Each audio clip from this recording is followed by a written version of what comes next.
Hello everyone, आज हम computer का सेकंड चैप्टर आगे कंटिन्यू करेंगे। Computer architecture.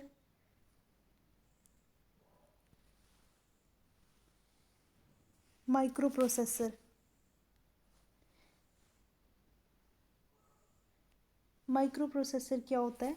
Micro processor is the controlling element in the computer system and is sometimes referred to as the chip. Microprocessor is the main hardware that drive the computer. It is large printed circuit board PCB which is used in all electronic system such as computer, calculator, digital system, etc. The speed of CPU depend upon the type of microprocessor used. तो microprocessor क्या होता है? Microprocessor जो है ये controlling element है in a computer system. Microprocessor is a controlling element in a computer system and is sometimes referred to as chip microprocessor. तो कई बार इसको हम चिप बोलते हैं, माइक्रो प्रोसेसर को क्या बोलते हैं? चिप बोलते हैं। और micro processor is the main hardware, ये मेन हार्डवेयर है जो कंप्यूटर को डिराइव करता है, जो कंप्यूटर को चलाता है।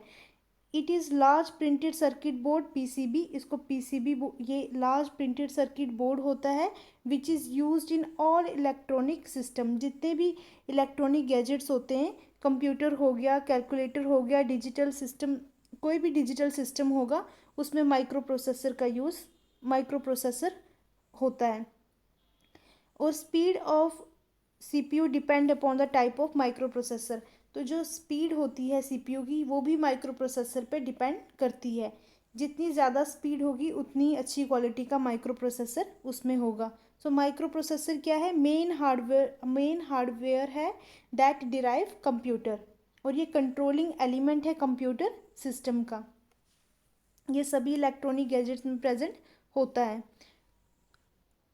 और इसकी एग्जांपल हैं the speed of the CPU depend upon the type of micro processor use. किस तरह का माइक्रो प्रोसेसर यूज़ किया है उस पर डिपेंड करती है इसकी स्पीड सीपीयू की।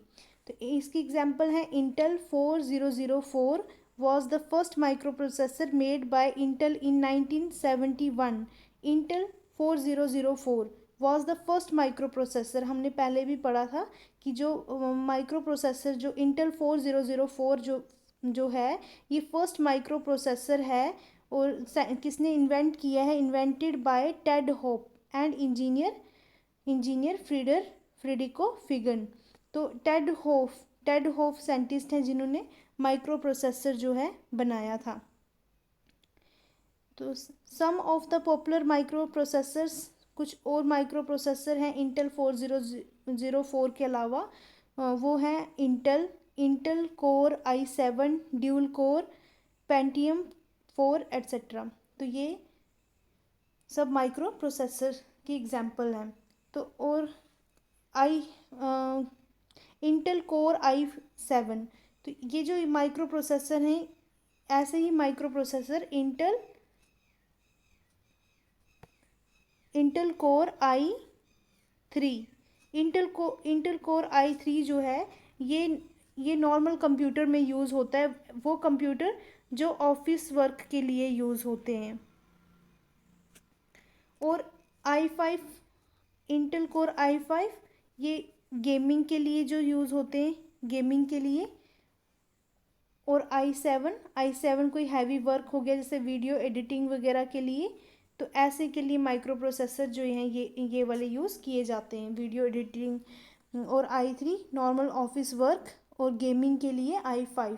तो ये सब माइक्रो प्रोसेसर हैं। नेक्स्ट हम पढ़ेंगे मेमोरी यूनिट। तो मेमोरी यूनिट क्या होता है? This unit is responsible to store program और डाटा इन अ टेम्परेरी और परमानेंट बेसिस। मेमोरी यूनिट जो होता है कंप्यूटर का पार्ट है, मेमोरी यूनिट जो होता है सीपीयू का पार्ट है, ये रिस्पॉन्सिबल होता है स्टोर प्रोग्राम और डाटा ऑन टेम्परेरी और परमानेंट बेसिस। ये डाटा को स्टोर कर सकता है, मेमोरी यूनिट डाटा को स्टोर कर सकता है ऑन टेम्परेरी और परमानेंट बेसिस पे। It has primary memory and secondary memory. जो MU है, मेमोरी यूनिट है, इसके एक प्राइमरी मेमोरी है, एक सेकेंडरी मेमोरी है। जो प्राइमरी मेमोरी है उसको मेन मेमोरी बोलते हैं, प्राइमरी मेमोरी मेन मेमोरी बोलते हैं, और सेकेंडरी मेमोरी को ऑक्सिलरी मेमोरी बोलते हैं। Input data which is to be processed is brought into main memory before processing. तो जो इनपुट डाटा जिसकी प्रोसेसिंग होनी होती है, input data which is to be processed is brought into main memory before processing. जैसे ही जो हम इंस्ट्रक्शन देते हैं, जो भी हम इनपुट देते हैं, उसकी प्रोसेसिंग होने से पहले वो मेमोरी यूनिट में जाता है, मेमोरी में जाता है बिफोर प्रोसेसिंग। हमने कोई भी कमांड दे दी, 10+5 की कमांड दे दी, ये एग्जीक्यूट होने से पहले मेन मेमोरी में जाएगी, मेमोरी यूनिट में जाएगी। ये स्टोर करता है डाटा को। नेक्स्ट है मेमोरी यूनिट जो होता है, the input data which is to be process is brought into the main memory before processing. Another kind of memory is referred to as secondary memory. Next जो दूसरी memory थी वो है secondary और auxiliary memory of a computer system, and this unit is used to permanently store data. Permanently store कर सकते हैं data को, प्रोग्राम्स को एंड आउटपुट को। This unit does not deal directly with CPU। ये डायरेक्टली डील करती ही नहीं है सेकेंडरी मेमोरी CPU के साथ। ये एग्जांपल है CD हो गई, DVD हो गए, ये सब एग्जांपल हैं सेकेंडरी और ऑक्सिलरी मेमोरी की। ये डाटा को स्टोर करते हैं ऑन परमानेंट बेसिस पे, और ये डायरेक्टली डील नहीं करते हैं CPU के साथ, डायरेक्टली डील नहीं करते हैं ये। इनको हम जो है ये परमानेंट जो है CPU से कनेक्ट नहीं होती है, एक्सटर्नल डिवाइसेस होती हैं।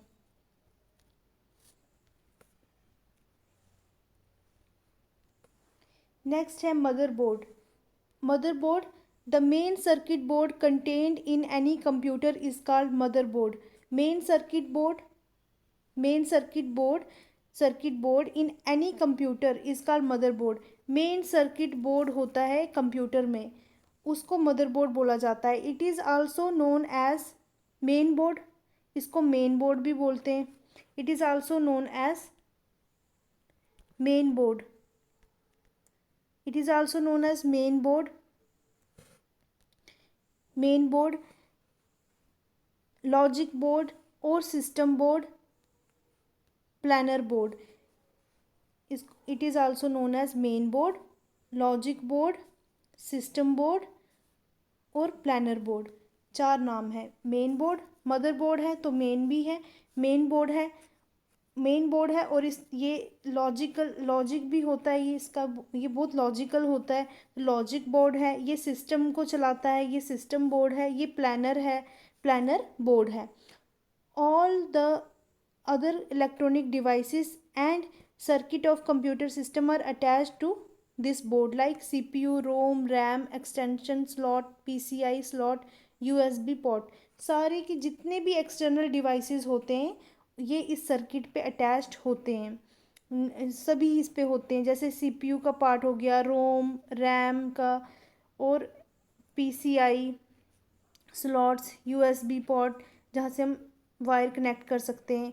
तो ये सारी की सारी इस मदरबोर्ड पे अटैच्ड होती हैं। जितनी भी एक्सटर्नल डिवाइसेस होती हैं वो सारी की सारी इस पे अटैच्ड होती हैं, कनेक्ट होती हैं मदरबोर्ड के साथ। It also include controllers for device like hard drive. It also include hard drive, DVD drive, keyboard and mouse. It also include hard drive, DVD drive, keyboard, mouse, etc. In other word, motherboard makes everything in a computer work together। तो motherboard ही एक ऐसा board है जिसकी वजह से सब कुछ जो है एक साथ चल रहा है, पूरा सिस्टम एक साथ वर्क कर रहा है।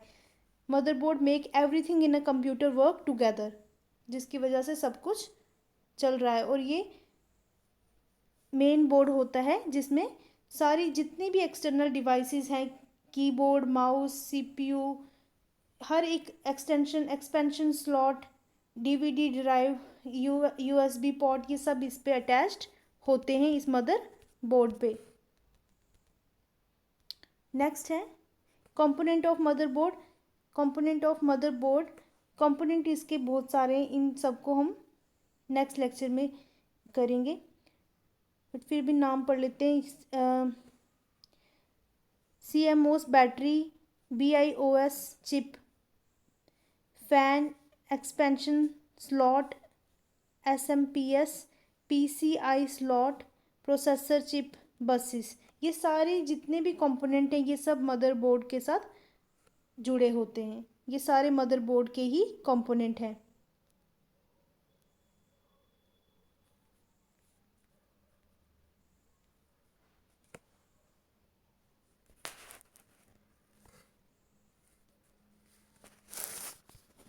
नेक्स्ट है इंटरकनेक्शन ऑफ यूनिट।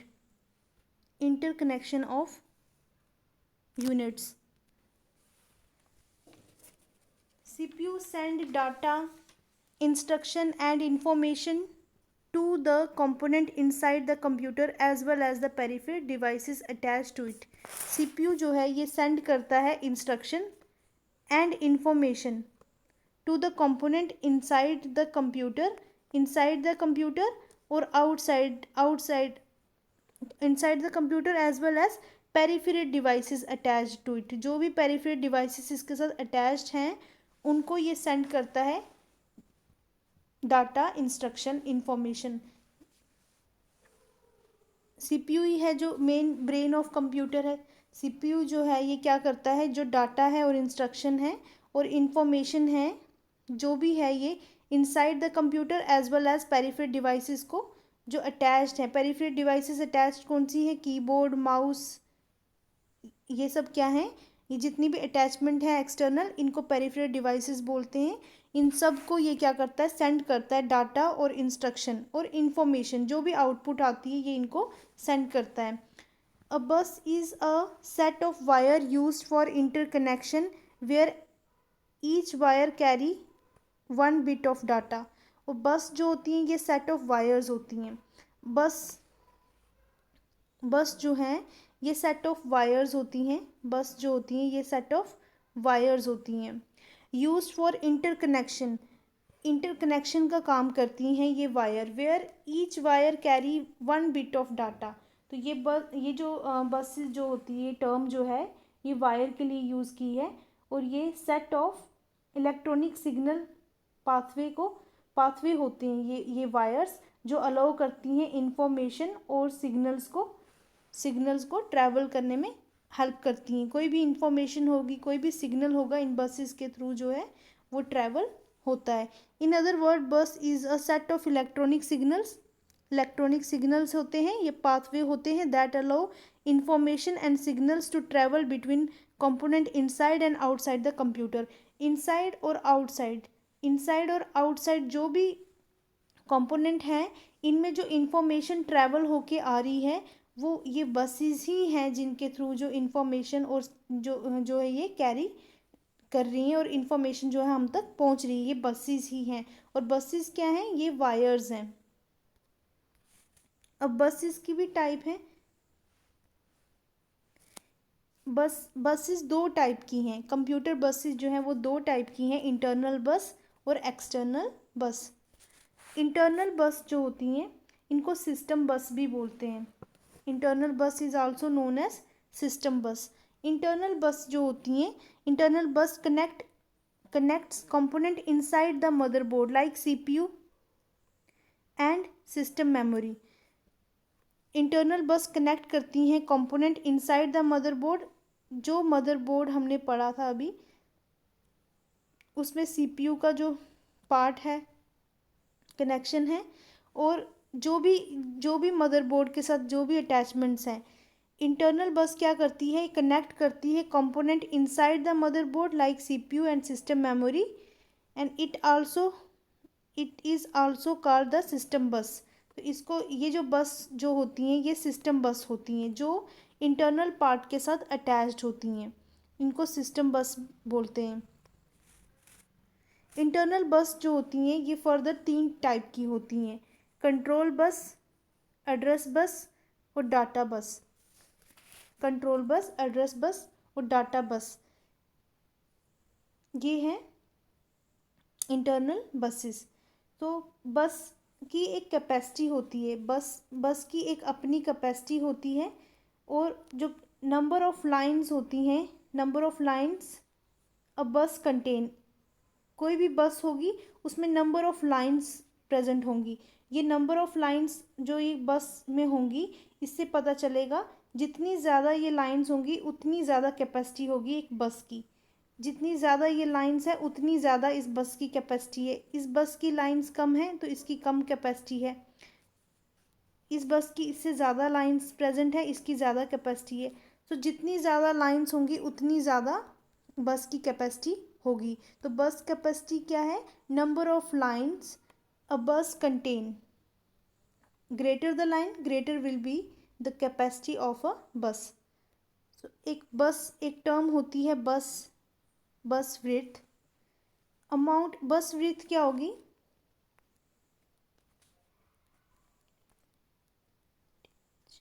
बस विड्थ, बस विड्थ क्या होगी? Amount of data that a bus can carry at one time. कितने अमाउंट ऑफ डाटा एक बस जो है वो कैरी करके ला रही है, कितने अमाउंट ऑफ डाटा जो है एक बस जो है वो कैरी करके ला रही है, उसी को हम बोलते हैं बस विड्थ।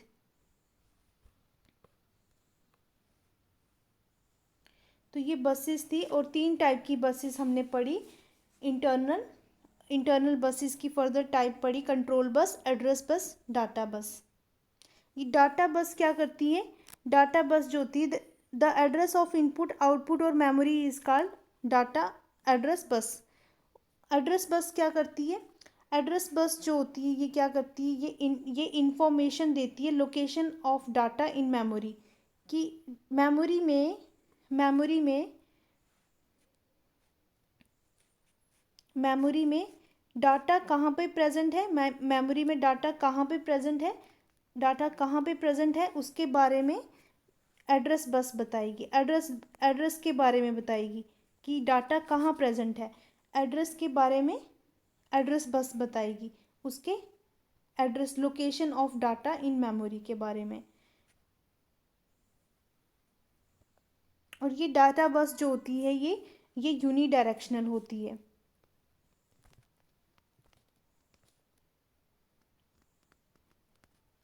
डाटा बस जो होती है ये यूनी डायरेक्शनल बस होती है। ये कैरी करती है information from CPU to main memory. कोई भी इंफॉर्मेशन होगी ये सीपीयू से मेन मेमोरी तक कैरी करती है, एड्रेस बस सीपीयू से मेन मेमोरी कैरी करती है, और ये यूनी डायरेक्शनल होती है। Reverse is not possible, unidirectional bus होती है। Width of address bus determines the memory capacity. ये हमें पता है कि बस की जितनी ज़्यादा विड्थ होगी उतनी ज़्यादा उसकी कैपेसिटी होती है। एक होती है कंट्रोल बस। कंट्रोल बस क्या करती है? ये कंट्रोल करती है, ये सुपरवाइज करती है एड्रेस बस को और डाटा बस को। Supervise the activity of address bus, data bus. Send करती है command and control signals to different component को। कंट्रोल करती है, ये कंट्रोल करती है, और सिग्नल्स और कमांड सेंड करती है different component of the computer से। मेमोरी रीड, मेमोरी राइट, जो भी इंस्ट्रक्शंस होंगी वो कंट्रोल बस करती है।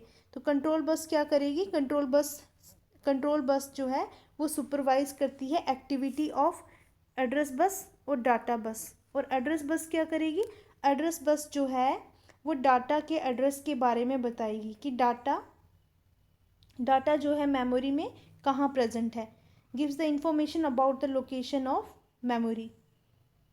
और यूनिडायरेक्शनल होती है, कैरी करती है information from CPU to main memory. Reverse is not possible. Next, data bus carry data from one component to another component. एक कंपोनेंट से दूसरे कंपोनेंट तक जो भी डाटा ट्रांसफ़र होता है, एक कंपोनेंट से दूसरे कंपोनेंट जो भी डाटा ट्रांसफ़र होता है वो डाटा बस कैरी करती है। If data bus contain of 32 lines it can transfer 32 bit at one time.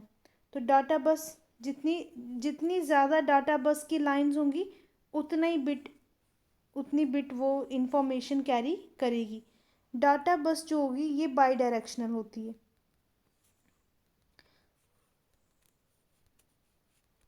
Control bus control bus जो है कंट्रोल बस जो है ये भी बाई डायरेक्शनल है, और डाटा बस भी बाई डायरेक्शनल है। एड्रेस बस जो है वो यूनी डायरेक्शनल है। ये बाई डायरेक्शनल है और ये एड्रेस बस जो है यूनी डायरेक्शनल है। नेक्स्ट है एक्सटर्नल बस। एक्सटर्नल बस जो है it connect the different external devices, पेरिफेर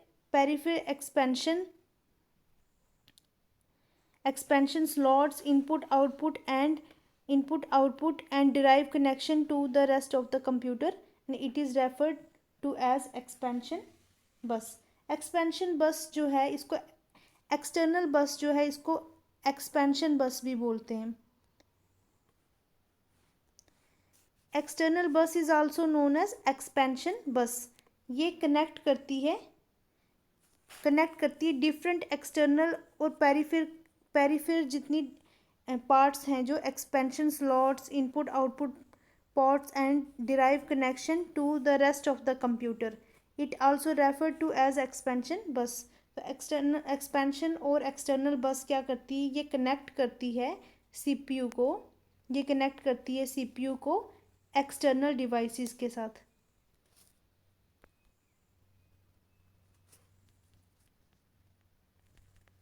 external devices के साथ कनेक्ट करती है, like peripheral devices, expansion slot, input output ports and drive connection, इन सब के साथ कनेक्ट करती है।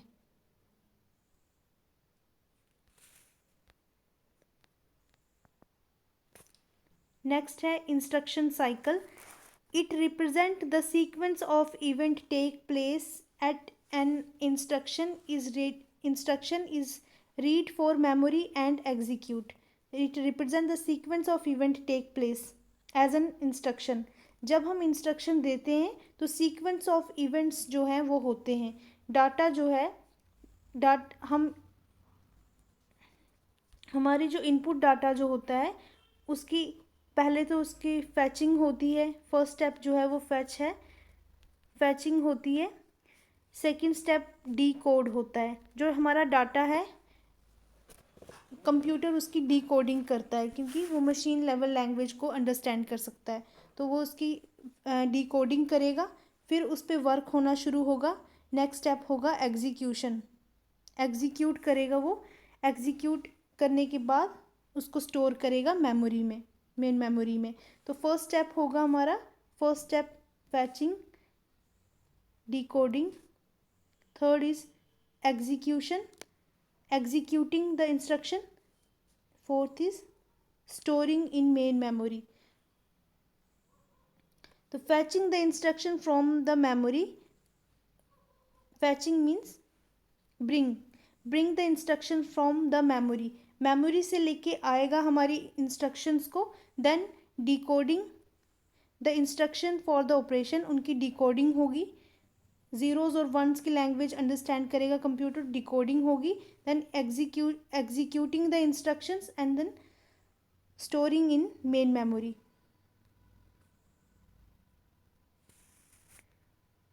above step 1 and 2 instruction are same. जो ये स्टेप्स हमने किए, अबव स्टेप्स जो फैचिंग और डिकोडिंग, इन दोनों में इंस्ट्रक्शन जो है वो सेम है and is known as fetch cycle. This is known as fetch cycle. और step 3 and step 4 instruction are different and is known as execute cycle. Fetch cycle and execute cycle. Fetch cycle में हमारी जो instruction थी, वो हमने instruction दी थी, वो after decoding होने के बाद वो जो इंस्ट्रक्शन है वो मशीन लैंग्वेज में हो गई हैं, उन पे वो एग्जीक्यूट हुई, उन पे वर्क हुआ और वो सिस्टम की मेमोरी में जाके स्टोर हो गया। तो वो एग्जीक्यूट जो है वो एग्जीक्यूट साइकिल है। और फर्स्ट दो जो स्टेप्स हैं ये कौन से हैं, फेच साइकिल है और नेक्स्ट एग्जीक्यूट साइकिल है।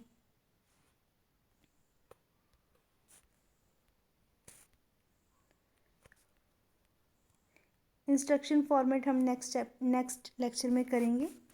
Thank you so much.